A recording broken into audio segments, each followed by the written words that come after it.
우리 존경하는 연봉남 목사님, 우리 연 목사님은 어떻게 목사님이 될 수 있었을까?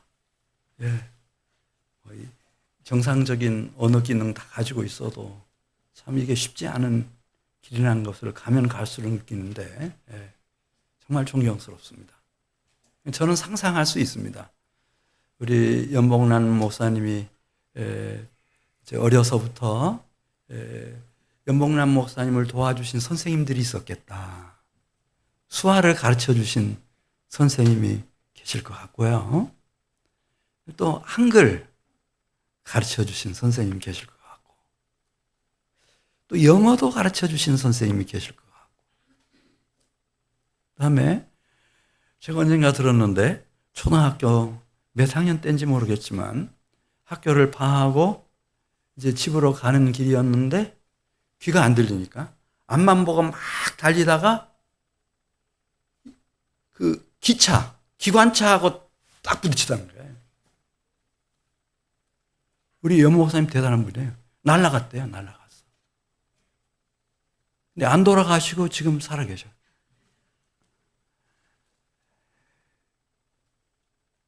선생님을 만났을 거예요. 영적인 선생님을 만났을 거예요. 그 선생님이 우리 연봉남, 복남이에게 말했겠죠. 복남이를 살려주신 분이 계시는데 그분이 저 위에 계신 하나님이시란다. 그 하나님이 복남이 너를 사랑한단다. 그래서 이 몸만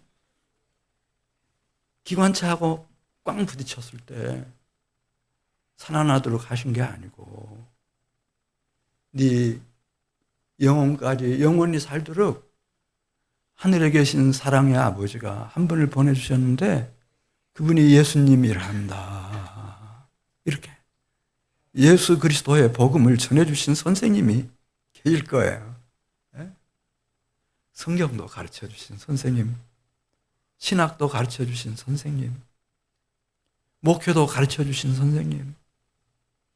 언젠가 들었는지 안 들었는지 호주에 어떤 선생님이 계시다고 하는 얘기를 언뜻 들은 것 같기도 하고 맞은지 안 맞은지는 잘 모르겠어요. 근데 뭐라고 지금 그러시는데 호주 선생님 맞은가요?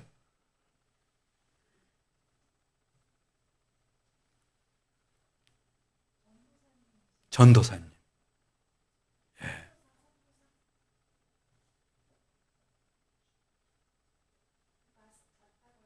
호주에 계신 어떤 선교사님으로부터 그 선생님의 영적인 귀한 선생님.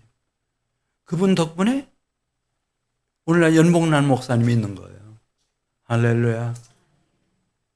지금 이제 학령 인구가 감소돼 가지고 대학마다 막 구조조정하고 지금 어려움 속에 있거든요. 근데 이 농아인 분들은 막 가면 갈수록 예를 들어 대전 시내에 있는 농아인 숫자가 팍팍 줄어든대요. 그러니까 저희 교회하고 같이 이렇게 지금 지나온 지가 벌써 시간이 많이 흘렀는데 그때하고 지금하고 또 다르다는 거죠. 농아인 수가 전체적으로 확 줄어든다는 거예요. 근데 농아인 교회는 우리 연 목사님과 사모님이 얼마나 훌륭하게 목회하시는지 한민교회도 많이 줄었는데 이 교회는 안 줄어요. 할렐루야. 항상 말씀하셔요. 비좁다고. 공간이 비좁다고. 제가 개척 초기 같으면요 단번에 넓은 공간 어떻게 해서든지 여기 임대를 내더라도 어떻게 해서 드리죠. 근데 또 지금은 시간도 얼마 안 남은 분이 왜 저러고 있지? 또 이렇게 생각하시는 분이 혹 계실지 몰라가지고 못해요. 그냥 있어요. 하나님은 그렇게 한민농아인교회를 눈동자같이 지키고 계셔요.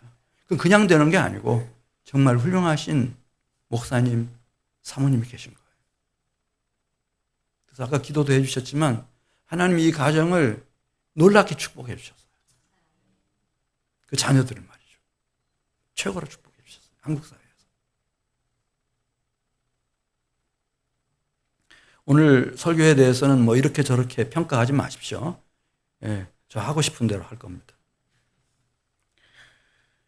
그런데 이 연봉남 목사님만 그런 게 아니고 오늘 본문 말씀 이제 사무엘하 7장 1절로 가면은 다윗도 마찬가지였어요. 다윗도 물론 이제 그 다윗의 그 마음 중심이 이렇게 올바르게 하나님 앞에서 딱 서 있는 사람이긴 했지만은 그것만 가지고는 안 되죠. 이 세상이 그렇게 단순한 곳으로 되어 있지 않아서 정말 기가 막힐 일들이 많이 일어나니까요.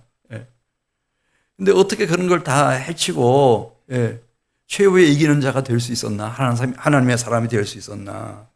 그것은 이 다윗에게도 영적인 스승이 있었다. 그 얘기를 지금 쓰고 있는 거예요. 그러면서 사무엘하 7장 1절부터 보면은 이제 다윗이 이제 통일된 나라를 이루고 또 예루살렘으로 수도를 천도하고 그다음에 저 히람 왕이 저 두로에서 최고의 건축자재들, 명장들, 뭐 석공들, 목공들 다 보내가지고 너무 훌륭한 백향목으로 된 왕궁을 지어주었어요. 거기에서 지낼 때예요. 거기서 지낼 때. 저 깊은 곳에서 막 생수가 솟구치듯이 억제할 수 없는 물이 솟구치는데 그게 뭔가 하면은 하나님을 위한 생각이었어요. 야, 하나님이 이렇게 살아계셔서 놀랍게 일하시는 분이신데 그 하나님을 위해서 하나님이 주신 여호와의 궤, 하나님의 궤가 있는데 그 하나님의 궤, 여호와의 궤를 이렇게 맨날 장막 밑에, 천막 밑에 이렇게 방치할 일이 아니고 하나님의 이름과 영광을 위해서 백향목으로 지은 성전 잘 건축해서 하나님의 이름 높여드리고 하나님 앞에 영광을 돌렸으면 참 좋겠다. 그 한 가지 마음밖에 없어요. 진짜 한 가지 마음밖에 없어요. 여러분들이 지금까지 기도로 이 교회를 세워오셨어요. 우리는 교인도 없었고 땅도 없었고 건물도 없었고 재정도 전혀 없었어요. 월세 못 내서 쫓겨났어요. 교정동 7-1번지에서 아까 기도해 주셨는데 만약가게 하던 한 4평짜리에서 쫓겨났어요. 그런데 성도들이 다 대출받아가지고 땅도 사고 그 연세 많으신 이제 후에 장로님들 되셨습니다만 그분들이 아파트 집 저당 잡히고 돈 빌려다가 교회 지어서 주님 앞에 드린 거예요. 그걸 하나님 그렇게 기억해 주시는 거예요. 교회 많았어요. 큰마을 생결 무렵만 해도 그 주변에 30개인가 있다고 제가 들었어요. 개척교회들이. 하나님 그걸 기억해 주셨어요. 네.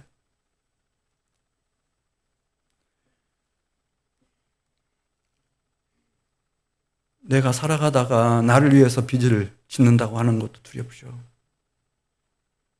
근데 교회를 땅을 사기 위해서 건축을 하기 위해서 내 집 담보 제공하고 돈 빌려주고 돈 빌려오고 이거 쉽지 않습니다. 그때는 그랬습니다. 그렇게 했습니다.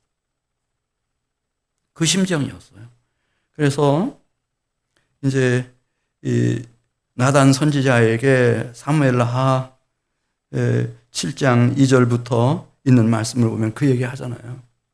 나 여호와 하나님의 이름 그 영광 위에서 하나님의 궤 여호와의 궤 모실 성전 하나 지어가지고 하나님 앞에 봉헌하고 싶다. 봉헌하고 싶다. 이 말 한마디 했어요. 그랬더니 3절 말씀 보겠어요. 나단이 뭐라고 화답을 하죠? 사무엘하 7장 3절. 나단이 왕께 아뢰되 여호와께서 왕과 함께 계시니 마음에 있는 모든 것을 행하소서 하니라. 나단 선지자가 전적인 지지, 전폭적인 응원을 보낸 거예요. 그런 마음은 사람의 마음이 아니고 하나님이 왕과 함께 계셔서 왕에게 주신 거룩한 소원이다. 그 목표를 이루어서 하나님 앞에 영광을 돌리기를 바란다. 그렇게. 네. 만일 이때 나단이 아니었으면 어떻게 됐을까요? 이 일이 있고 난 그날 밤이었어요. 하나님이 이 나단 선지자에게 나타나셔가지고 그렇게 말씀하시죠. 다시 한번 다윗에게 확인해 봐라. 내가 지금까지 애굽에서 나온 이후, 그러니까 계산해 보니까 이때가 450년 되어가는 무렵이에요. 나는 지난 450년 동안 그냥 장막 밑에서 천막 밑에서 이렇게 지내왔다. 그런데 다윗 내가 나를 위해서 내가 살 집을 백향목 성전을 진정 건축하고 싶어 하는가 이렇게.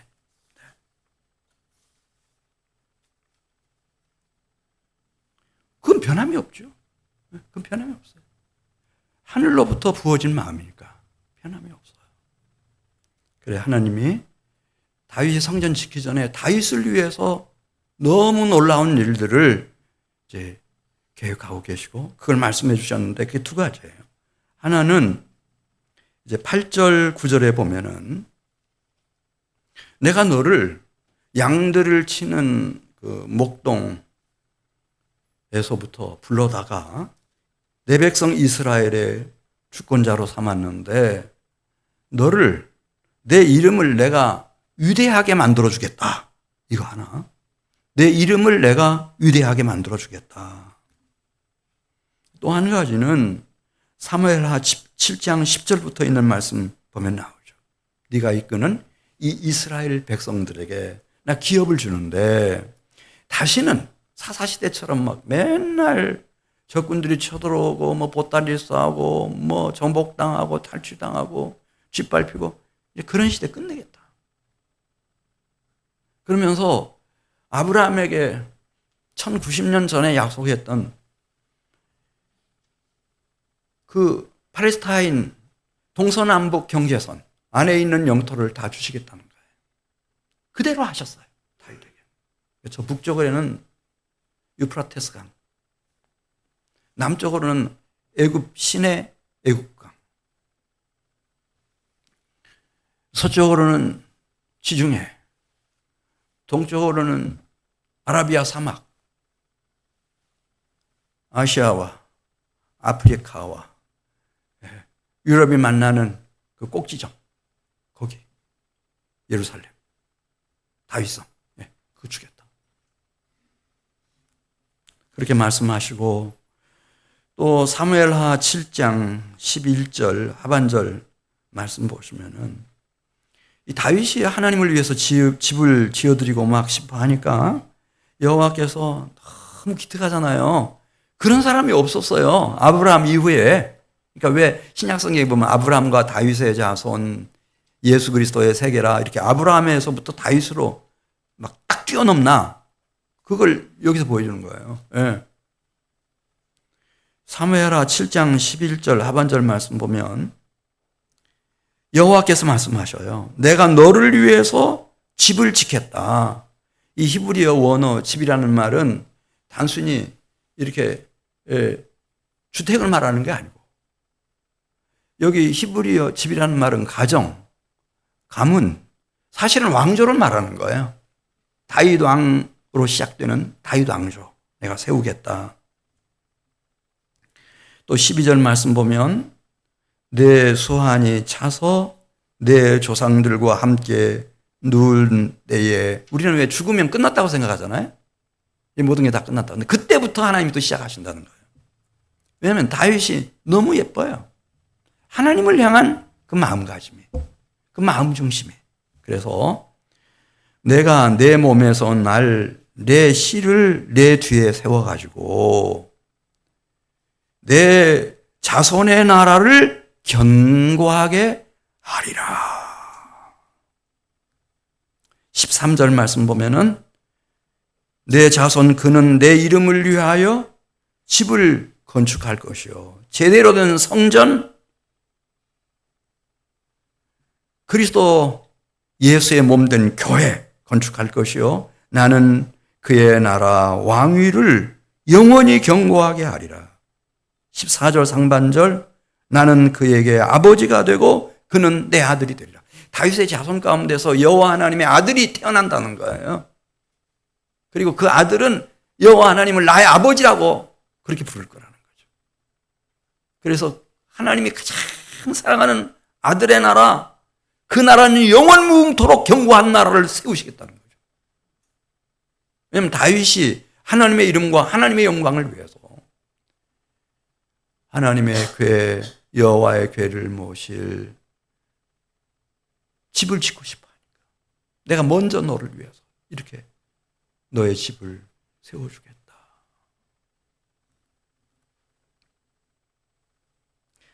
사무엘하 7장 16절 한번 같이 읽어보겠어요. 사무엘하 7장 16절.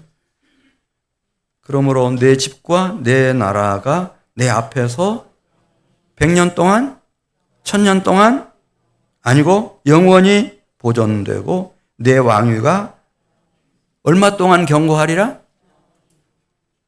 영원히 견고하리라 하셨다. 할렐루야. 이런 선생님이 계셨어요.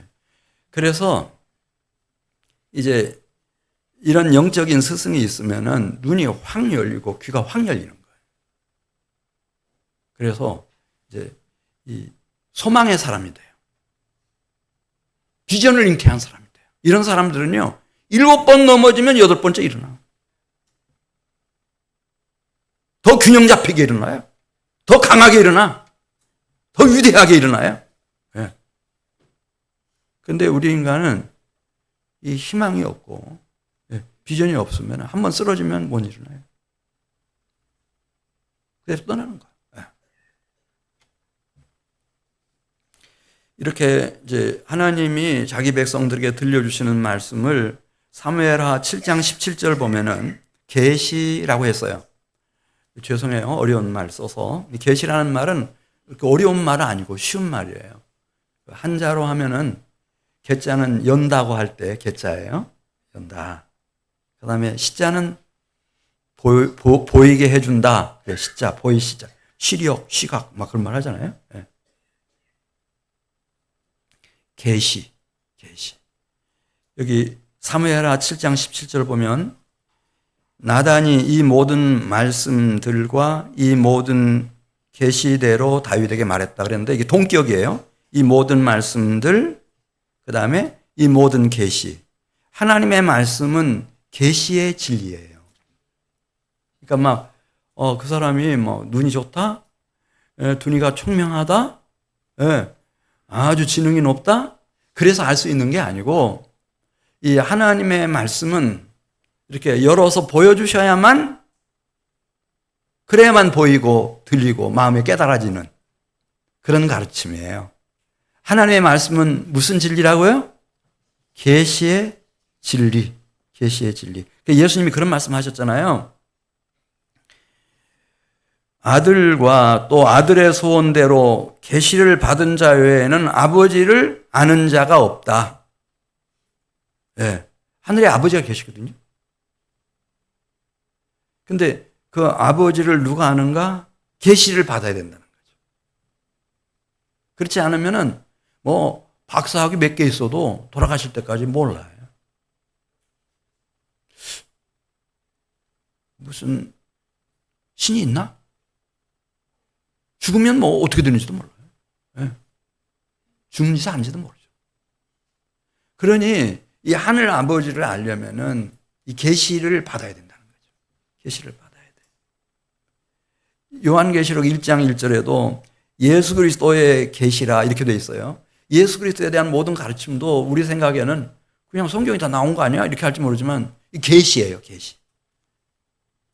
하나님이 내 눈을 열고 내 귀를 열고 내 마음을 열어서 하나님이 깨우쳐 주셔야 들려오고 보이고 깨달아지는 계시의 진리예요. 그래 이제 하나님이 사무엘하 7장 27절 보면 다윗이 그런 얘기 하잖아요. 하나님이 자기의 귀를 열어주셨다는 거예요. 막 들려와요. 무슨 소리가 들려오는가? 내가 너를 위하여 집을 세우리라. 원래는 다윗이 누구를 위해서 집을 세워드리고 싶었어요?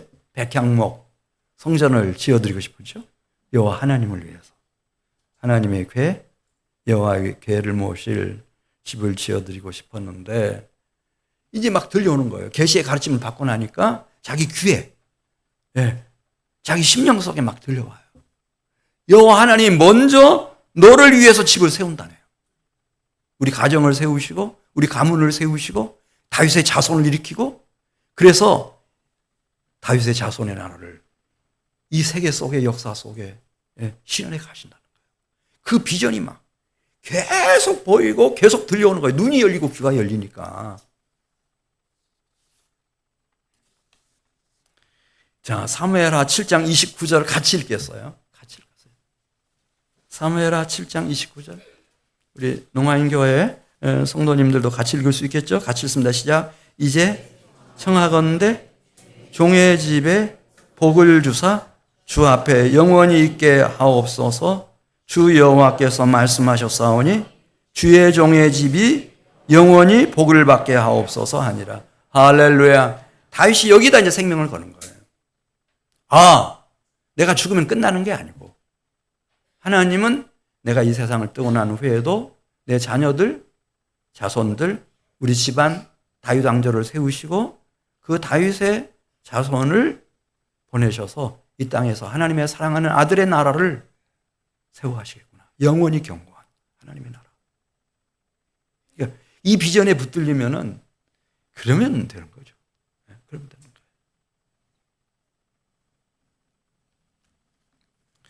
그래 이 계시의 진리가 참 중요해요. 이걸 받으면은 죽었던 사람도 살아날 수 있어요. 보세요. 그 욥기에 보면은 제 이 설교 방식이 너무 막 왔다 갔다 막 이래가지고 우리 농아인 교회 성도들에게 근데 어렵지 않아요. 저는 제가 생각할 때는 전혀 어렵지가 않은데요. 욥이 막 고난이 너무 컸어요.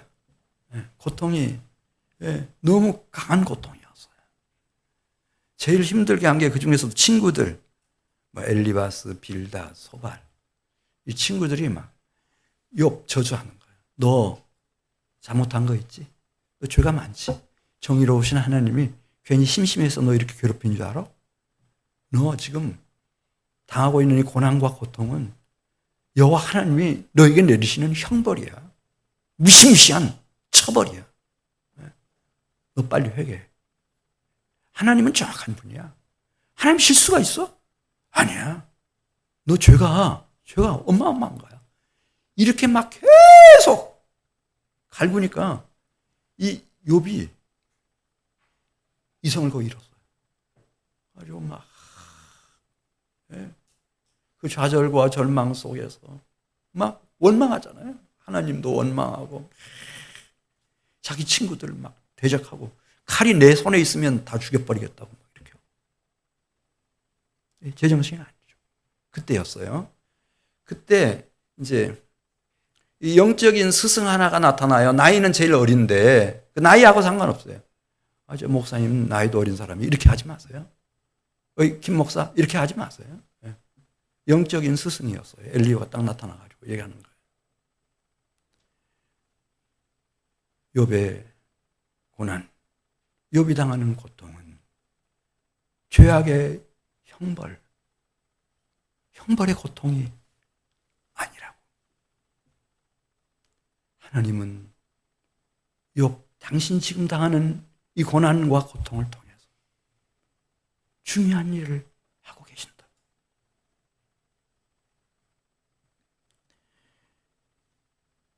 이 고난 속에서 하나님은 말씀해 오신다. 하나님이 욥에게 지시하시는 것이 무엇이며 그리고 욥을 어떤 자리로 옮겨놓기를 원하시는지 지금 말씀하신다. 이 고난을 통해서 내가 있는 현 위치도 파악하게 하시고 하나님께서 이끌고 계시는 길도 찾아내게 하시고 이 고난 속에서만 얻을 수 있는 유익을 얻어서 이 고난 속에서 내가 더 성장하게 하시고 성숙하게 하셔서 마침내 주님의 품에 주님의 권능의 오른손에 붙들린 종이 되도록 성실하신 하나님이 꼭 욥 당신을 세워놓으실 거예요. 지금 받는 고난은 죄의 형벌이 아니고 하나님의 진노의 처벌이 아니라고, 하나님의 위대하신 의로우심과 사랑하심과 성실하신 인도하심이라.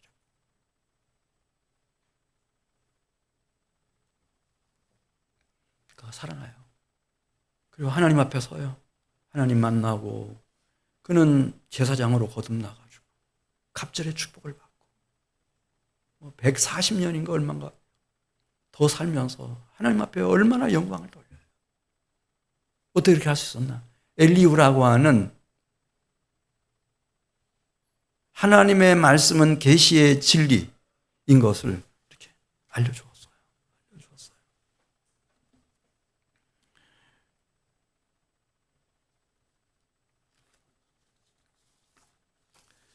자, 하나만 더 말씀드리고 마치도록 하겠습니다. 그래서 예수님이 이 세상에 이제 오셨을 때도 어디다가 집중하는가 하면은 이 계시의 진리를 가르치는 일에다가 이제 집중하세요. 우리 마태복음 9장 35절 보겠습니다. 마태복음 9장 35절 보면 예수께서 갈릴리 지역에 있는 모든 도시, 마을 두루 찾아다니시면서 이제 안식일 날 회당에 들어가셔가지고 거기서 가르치셔요. 세 가지 일 하시는데 그 1번이 가르치시는 거예요. 무엇을 가르치나? 하나님의 말씀, 계시의 진리를 가르치는 거죠. 이게 있느냐 없느냐의 차이니까 결국은 멸망을 받느냐 영생을 얻느냐가 이것의 차이니까. 이 한민교회 강단에서 늘 하나님의 말씀, 계시의 진리가 울려 퍼지기를 바라요. 저는. 두 번째, 무엇을 전파하셨는가? 예수님이 가지고 오신 천국 복음을 전파하셨어요. 천국이 가까이 왔다. 세 번째는 무엇을 행하셨나? 이 하나님 나라 천국의 권능이 임하는 생생한 현장. 그래서 모든 병을 고치시고 모든 약한 것을 고치시고 귀신 들린 자들을 그 압제에서부터 다 구해내시고 죽은 자를 살려내시고 할렐루야. 그거 하셨어요.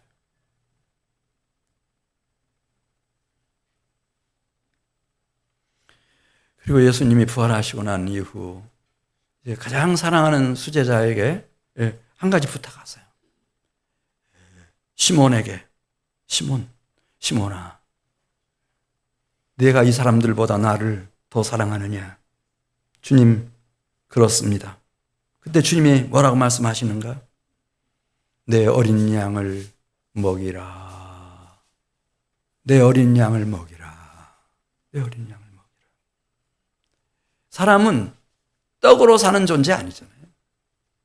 하나님께로부터 오는 계시의 진리, 그거 임하면 다 살아나요. 다 살아나니까 욥이라도 다 살아나고 다 살아나요. 나도 살아날 수 있어요. 얼마든지 살아날 수 있어요. 그러니까 그 좀 계시의 진리, 하나님 말씀 먹이는 일 좀 해달라. 예수님이 이제 감람산에서 승천하시거든요. 40일 계시다가 부활 후 40일 계시다가 승천하실 때도 똑같은 부탁해요.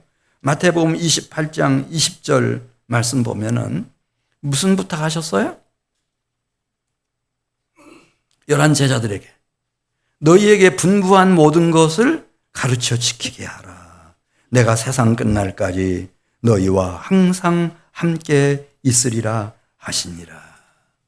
이 하나님의 말씀, 주님의 말씀, 계시의 진리 가르쳐서 지키게 하라는 거예요. 바울도 그래서 순교 직전에 쓴 디모데후서 2장 2절 보면 똑같은 부탁해요. 주님이 제자들에게 부탁했던 그대로예요. 사랑하는 믿음의 아들 디모데에게 디모데후서 2장 2절에서 뭐 부탁했죠? 내가 많은 증인 앞에서 내게 들은 바를 충성된 사람들에게 부탁하라. 그들이 또 다른 사람들을 가르칠 수 있으리라. 하나님 나라를 생각하고 영생을 생각한다면 정말 중요한 것이 마치 나단이 다윗을 가르친 것처럼, 그래서 계시의 진리를 그 마음속에 심어놓은 것처럼, 그래서 그를 하나님의 사람이 되게 하고 이 다윗의 가정과 가문과 그 자손을 통해서 하나님의 위대한 뜻을 이 땅에 펼쳐가시는 것처럼 주님이 우리에게 원하시는 것은 그겁니다. 하나님의 말씀, 계시의 진리를 가르치라. 이 말씀을 전하라. 그래서 우리 자신과 우리 가정과 이 교회가 디모데전서 5장 17절 보면은 이분들을 좀 알아주는 사람들이 됐으면 좋겠어요. 정말 존경하는 사람들이 됐으면 좋겠어요. 이분들이 누군가? 오늘 무슨 주일이에요? 스승의 주일인데 디모데전서 5장 17절 보면 이런 말씀 나오잖아요. 잘 다스리는 장로들은 배나 존경할 자로 알되 말씀과 가르침에 수고하는 이들에게는 그 장로들보다 더욱 어떻게 하라고 그랬어요? 존경하라. 말씀과 가르침에 수고하는 이들을 더욱 존경하라. 제일 존경하라는 뜻이에요. 어떻게 다윗은 위기를 모면할 수 있을까? 이 세상에 위기가 없는 사람 하나도 없어요. 뭐 다윗이 아무리 그 중심에 하나님을 향하고 있어도 큰 위기가 찾아들었죠. 그건 다름이 아니라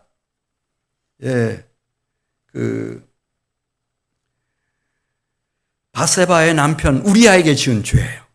우리아에게.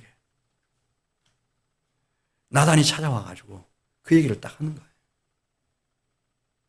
이 도성 안에 아주 지독하게 악한 사람 하나가 있다. 그래서 쭉 얘기를 했어요.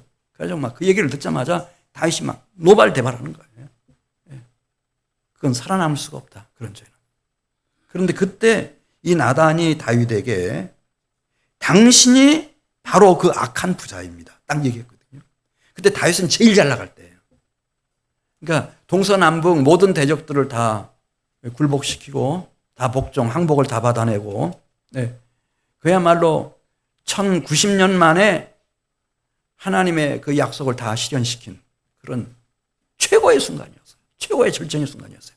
그런데도 자기가 존경하는 나단 선지자가 자기를 책망하니까 그 앞에 딱 무릎을 꿇죠. 그리고 뭐라고 말해요? 내가 여호와께 범죄했습니다. 그렇게 말합니다. 그 순간이었어요. 하늘로부터 나단을 통해서 음성이 들려와요. 여호와께서도 당신의 죄를 사하셨습니다. 이렇게. 이 세상에 와서 죄에 빠지지 않고 막 의의 길만 걸어갈 수 있는 사람은 없다고 보면 맞아요. 다윗도 안 됐으니까. 근데 문제는 이 다윗에게는 사울하고 달랐어요. 나단 선지자, 영적인 스승이 있어서 딱 책망을 할 때 너무 그 선생님을 존경하고 사랑하고 신뢰하니까 무릎을 딱 꿇은 거예요. 그래서 살아난 거예요. 그래, 이 말씀과 가르침에 수고하는 분들을 우리가 존경하고 사랑하는 것은 사실은 나를 위한 거예요. 실제로 나를 위한 거예요. 갈라디아서 6장 6절 말씀 보겠어요. 갈라디아서 6장 6절. 가르침을 받는 자는 말씀을 가르치는 자와 모든 좋은 것을 함께 하라. 그리고 고린도전서 9장 14절 말씀 보면은 이제 우리 교회들에게 하시는 말씀이에요. 이와 같이 주께서도 복음 전하는 자들이 무엇으로 말미암아 살리라 명하셨느니라 그랬죠? 복음으로 살도록. 그런 분들이 계세요. 일평생을 하나님의 말씀, 계시의 진리, 복음 전파를 위해서 헌신한 분들이 계세요. 이분들은 세상에 나가면은 아무런 인기도 없어요. 제가 고등학교 1학년 때 이장님이 이제 그 여름방학 때였으니까 정자나무 밑에서 회의했어요. 제가 이장님이 저희 매형 뻘되니까 집안에 이장님 모임 끝나고 나면 저한테 시간 잠깐만 주시라고. 제가 우리 어르신들께 꼭 부탁할 얘기가 있다고. 그래서 제가 예수 그리스도는 누구냐, 김용건 목사님 설교를 얼마나 연습 많이 하고 외워가지고 가서 그걸 다 했어요. 빨리 끝냈어요. 한 15분, 20분 만에.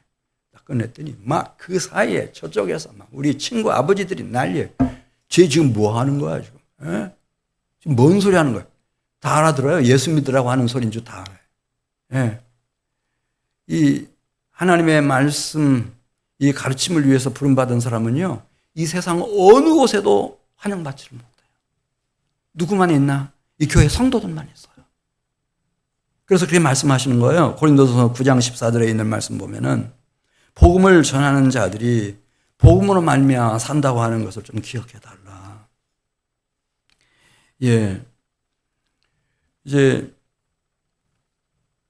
한 3, 4년 전에 그 대흥침례교회 한 목사님이 우리 교회 예배 참석하셨어요.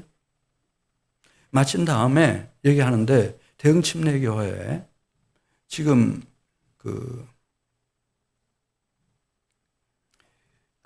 유년부 지도전사를 구할 수가 없대요. 지금 3, 4년 전이니까 그렇게 힘든 때도 아니었거든요. 없다는 거예요. 없어. 요 며칠 전에 제가 2부 예배 때 잘못 말씀드렸네. 우리 박 목사님 이제 와가지고 잠깐 들었는데 서울에 가면 강남이라고 있거든요. 강남에 강남중앙침례교회가 있어요. 그 교회에서 아동부 지도전사를 구하는데 구하지 못한다.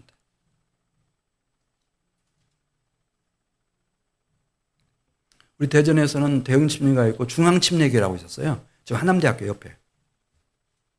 거기 지휘자님 그 출신 아닌지 몰라. 중앙침례교회. 유병물 목사님 계실 때. 네, 거기. 거기 장로님 한 분이 오셨어요. 후임 좀 소개해달래요. 나보고. 후임한 사람 소개해달래요.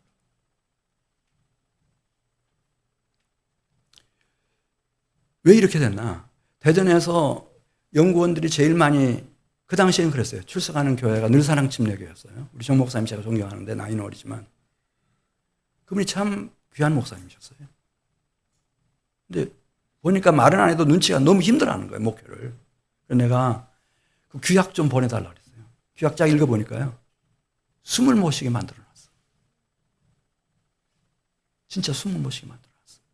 이분 미국으로 가버렸어요. 아주 지금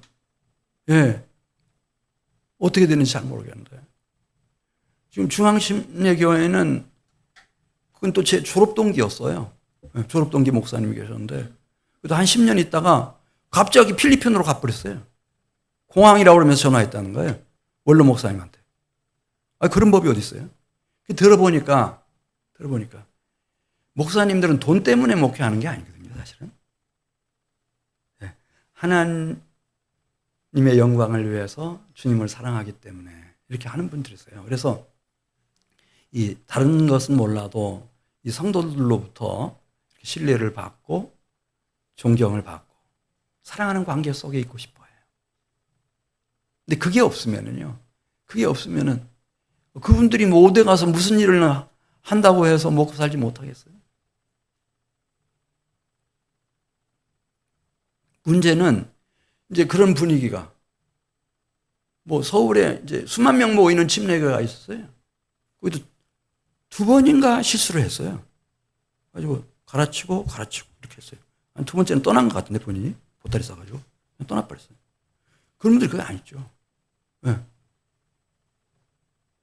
그런 여파인지 모르겠는데 지금 딱 보니까 침례신학대학교예요.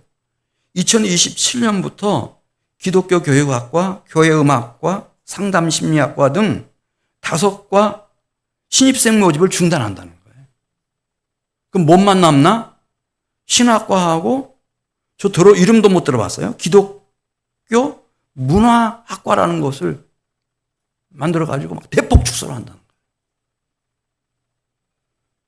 그러면은 교회에 필요한 사역자들을 어떻게 우리가 충원을 해요? 네.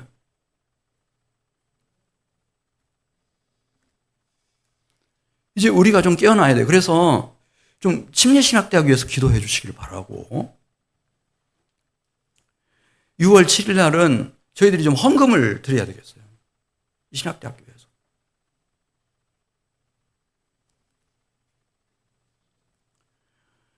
우리가 해야 할 일은 사도행전 19장 20절에 나오는 말씀처럼 주의 말씀이 힘이 있어서 흥왕하여 세력을 얻게 하는 거예요. 그럼 주의 나라가 임하는 겁니다. 예. 그러나 만일 이 교회에서도 막 그 사역자들한테 막 얘기해. 왜 그런 설교하느냐고. 우리 교회가 그렇다는 게 아니고, 예. 막 그렇게 한다든지, 예. 목사님들 신학대학에 몇 번 이상 가지 마시오. 막 어느 교회 규약처럼 막 그렇게 해놓는다든지. 그렇게 하면은, 예. 그분들이 은혜 충만해야 하나님의 말씀, 계시의 진리를 가지고 우리가 다 은혜 받고 우리가 살아나는 건데 어떻게 되겠어요? 그래서 이사야 선지자가 이사야 11장 1절 이 세상에는 이런 날이 올 거다. 아무리 뭐 이세 아니라 다윗의 자손이라도 그 줄기가 잘려나갈 때가 온다는 거예요. 우리는 수만 명 모이면 옛날에는요. 거기 담임 목사로 초청받았다 그것만도 영광으로 생각했어요. 근데 지금은요. 목사님들이 아니 뭐 그렇게 탐탁하게 생각하지 않아요. 네? 않습니다. 그러니까 중앙침례교회도 보니까 거기 이제 협동 목사님인가 부목사님 계시던 분이 그냥 하신다고 지금 제가 얘기 들었는데 더 훌륭하실 수도 있죠. 훌륭하실 수도 있겠는데 안타까워요. 네. 이세 이 밑둥이 잘려져 나갈 수도 있고 그렇다 하더라도 이제 이사야 11장 9절 말씀 보면 여호와를 아는 지식이 물이 바다 덮음같이 충만하기만 하면은 그 뿌리에서라도 싹이 자라나고 이 가지를 내서 결실하게 만드시는 하나님이라는 거죠. 이 말씀으로. 말씀이 하나님이시니까. 말씀으로 다 천지를 창조하셨으니까. 말씀으로 새 생명의 빛을 창조하시고 진리의 빛을 창조하신 분이니까. 말씀으로. 그래서 제가 좀 이 스승의 날에 부탁드리고 싶어요. 우리 한민교회 성도 여러분 한 분 한 분부터 우리 가정부터 우리 한민교회부터 우리 한민교회는 참 감사해요. 아직까지는 목사님을 한 번도 쫓아낸 일이 없어요. 얼마나 감사해. 할렐루야. 네. 우리가 왜 목사님 쫓아내요? 그게 아니라 주님 오실 때까지 그런 교회로 남기를 바라요. 목사님과 모든 사역자들과 교사 한 분 한 분을 다 존중히 여기는 거예요. 그리고 존경하고 사랑하고 지지해주고. 그래서 금방 소문나요. 한민교회는 다르다. 할렐루야. 한민교회는 다르다. 그 가능성이 제일 높은 교회 중에 한 교회. 한민침례교회. 사울의 집과 다윗의 집의 차이가 뭐예요? 사울도 아주 준수한 사람이에요. 타의 추종을 불허했어요. 경쟁자 없이 왕이 된 사람이에요. 첫 번째로 왕이 된 사람. 근데 사울의 집은 망해버렸어요. 진멸당했어요. 근데 다윗 왕조가 일어났고 다윗의 자손 그리스도가 오셔서 하나님의 아들의 사랑하는 나라를 이 땅에 이렇게 지금까지 세워가고 계시고 완성해내실 거예요. 그 차이가 뭐예요? 말씀드렸잖아요. 이 사울은 하나님의 선지자. 근데 그 유명한 사무엘 선지자였어요. 근데 그 사무엘의 말을 존중했어요? 순종했어요? 무시했어요. 내가 최고 우두머리 왕인데 지가 뭐라고, 이런 조였어요. 근데 다윗은 그렇지 않아요. 너가 우리야 죽였지. 다윗이 죽인 건 아니에요. 전쟁에 나가서 암몬의 용사들이 활을 성루에서 쏴가지고 우리야 죽였지. 그런데도 자기가 죽였다고 말하는 거예요. 그런 환경을 다 자기가 만들었으니까. 그리고 회개하는 거죠. 이 나단 선지자의 책망을 그대로 받아들였어요. 그리고 회개했어요. 그 차이예요. 선지자가 항상 있는 건 아니에요. 그 말라기부터 시작해서 침례요한이 올 때까지 400년이 넘도록 침묵의 시대가 있었어요. 선지자 한 사람도 없어요. 그러나 이제 이렇게 다윗 같으면은 세 사람이 있었고 사울 왕은 한 사람 사무엘이 있었어요. 다윗은 사무엘도 있었고 나단도 있고 갓이라는 선지자도 있었어요. 근데 다윗은 이 세 선지자를 다 존경해요. 모압에서 나와라. 그러면은 여러 가지 위험물로 쓰고 모압에서 나와. 이 유다 땅 안에 거하라고 하면 거기 숲을 속에 그냥 거하는 거야. 네, 요새에서 나와가지고. 이 한민교회가 어떤 교회가 될 거냐 이거죠. 하나님의 말씀과 가르침에 수고하는 분들, 그분들을 좀 지금처럼 변함없이 아껴주시고 존중히 여겨주시고 좀 사랑해 주세요. 지금 잘하고 계세요. 정말 잘하고 계세요. 이런 교회 없어요. 같이 기도